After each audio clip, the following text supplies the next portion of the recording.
जीवित पुत्रिका या जीतिया व्रत अश्विनी महाकृष्ण पक्ष की अष्टमी तिथि को मनाई जाती है। मान्यता है कि यह व्रत महिलाएं अपनी संतान की लंबी आयु के लिए रखती हैं। इस दिन भगवान शिव, माता पार्वती एवं गणेश भगवान की पूजा की जाती है। भविष्य पुराण के अनुसार भगवान शिव ने माता पार्वती से कहा है, जो माताएं अपनी संतान की भलाई के लिए जीवित पुत्रिका व्रत रखती हैं, उनकी संतान के जीवन पर आने वाले हर संकट दूर हो जाते हैं। संतान दीर्घायु निरोगी रहती है।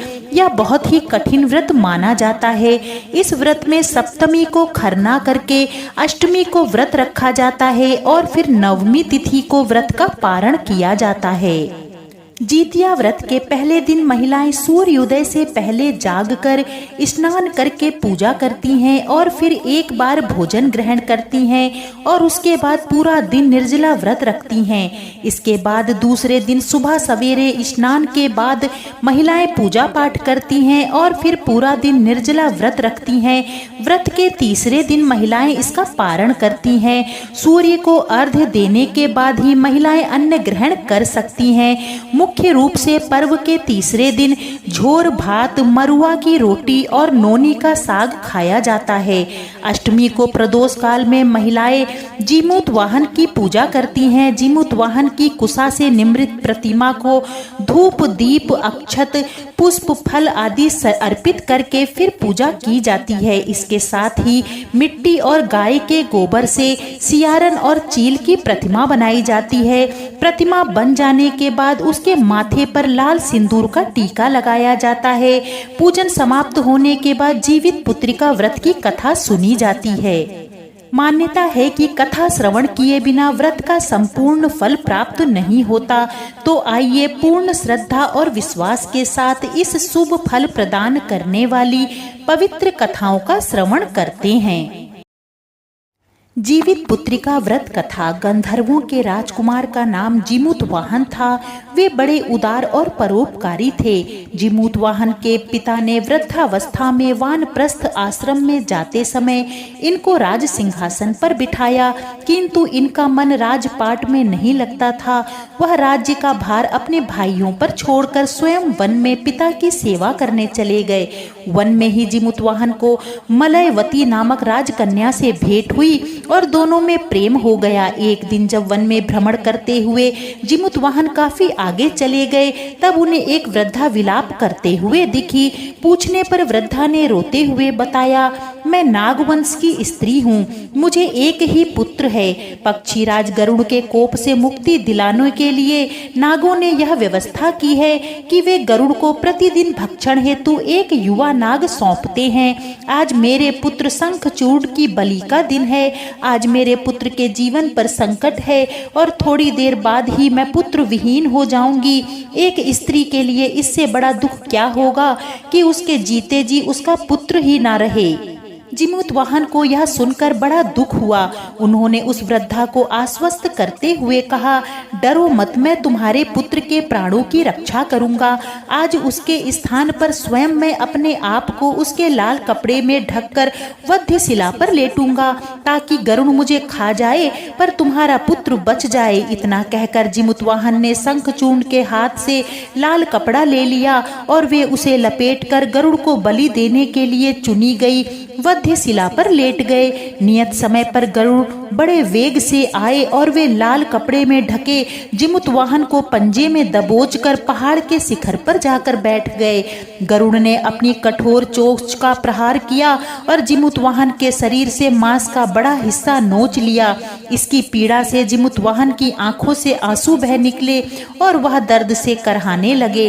अपने पंजे में जकड़े पर प्राणी की आंखों में से आंसू और मुंह से करहा सुनकर गरुड़ बड़े आश्चर्य में पड़ गए, क्योंकि ऐसा पहले कभी ना हुआ था। उन्होंने जीमूत वाहन से उसका परिचय पूछा। जीमूत वाहन ने सारा किस्सा कह सुनाया कि कैसे एक स्त्री के पुत्र की रक्षा के लिए वह अपने प्राण देने आए हैं। आप मुझे खाकर अपनी भूख शांत करिए। गरुड़ उनकी बहादुरी और दूसरे की प्राण रक्षा के लिए स्वयं का बलिदान देने की हिम्मत से बहुत प्रभावित हुए। उन्हें स्वयं पर पछतावा होने लगा। वह सोचने लगे कि एक यह मनुष्य है जो दूसरे के पुत्र की रक्षा के लिए स्वयं की बलि दे रहा है, और एक मैं हूँ जो देवों के संरक्षण में हूँ किंतु दूसरों की संतान की बलि ले रहा हूँ। उन्होंने जिमूतवाहन को मुक्त कर दिया। गरुड़ ने कहा कि हे उत्तम मनुष्य, मैं तुम्हारी भावना और त्याग से बहुत प्रसन्न हूँ। मैंने तुम्हारे शरीर पर जो घाव किए हैं मैं उसे ठीक कर देता हूँ। तुम अपनी प्रसन्नता के लिए मुझसे कोई वरदान मांग लो। राजा जिमूतवाहन ने कहा कि हे पक्षीराज, आप तो सर्व समर्थ हैं। यदि आप प्रसन्न हैं और वरदान देना चाहते हैं तो आप सर्पों को अपना आहार बनाना छोड़ दें। आपने अब तक जितने भी प्राण लिए हैं उन्हें जीवन प्रदान करिए। गरुड़ ने सबको जीवन दान दे दिया और नागों की बलि ना लेने का वरदान भी दिया। इस प्रकार जिमूतवाहन के साहस से नाग जाति की रक्षा हुई। गरुड़ ने कहा, तुम्हारी जैसी इच्छा वैसा ही होगा। हे राजा, जो स्त्री तुम्हारे इस बलिदान की कथा को सुनेगी और विधि पूर्वक व्रत का पालन करेगी, उसकी संतान मृत्यु के मुख से भी सदैव निकल आएगी। तब से ही पुत्र की रक्षा हेतु जिमूतवाहन की पूजा की प्रथा शुरू हो गई। यह कथा कैलाश पर्वत पर भगवान शंकर ने माता पार्वती को सुनाई थी।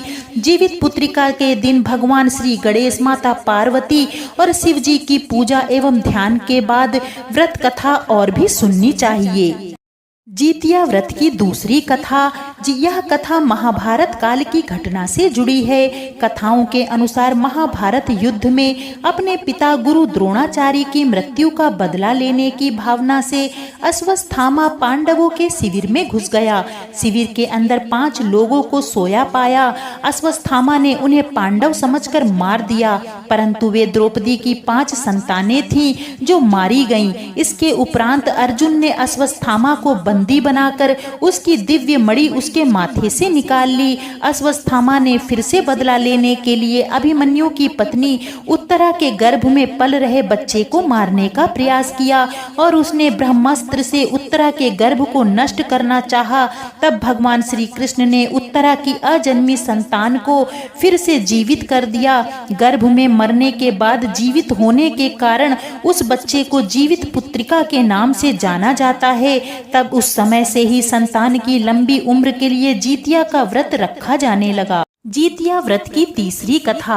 जितिया की कथा के अनुसार एक बार एक चील और एक मादा लोमड़ी नर्मदा नदी के पास हिमालय के जंगल में रहती थीं। दोनों ने कुछ महिलाओं को पूजा करते और उपवास करते देखा और खुद भी इसे करने की कामना की।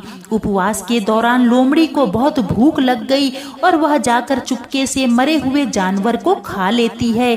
दूसरी ओर चील ने पूरे समर्पण के साथ व्रत का पालन किया और उसे पूरा किया। अगले जन्म में दोनों ने मनुष्य रूप में जन्म लिया। वह दोनों मनुष्य रूप में राजकुमारी बनकर सगी बहनें बनी। सियारिन बड़ी बहन हुई और उसकी शादी एक राजकुमार से हुई। चील छोटी बहन हुई, उसकी शादी उसी राज्य के मंत्री पुत्र के साथ हुई। चील के कई पुत्र हुए और वह सभी जीवित रहे, लेकिन सियार के पुत्र होकर मर जाते थे। इससे बदले की भावना से उसने चील के बच्चों को कई बार मारने का प्रयास किया, लेकिन वह सफल नहीं हो पाई। बाद में चील ने सियार को अपने पूर्व जन्म के जितिया व्रत के बारे में बताया। इस व्रत से सियार ने भी संतान सुख प्राप्त किया। इस तरह यह व्रत संतान सुख की प्राप्ति के लिए जगत में प्रसिद्ध हुआ। बोलिए जीवित पुत्रिका व्रत की जय, माता पार्वती की जय।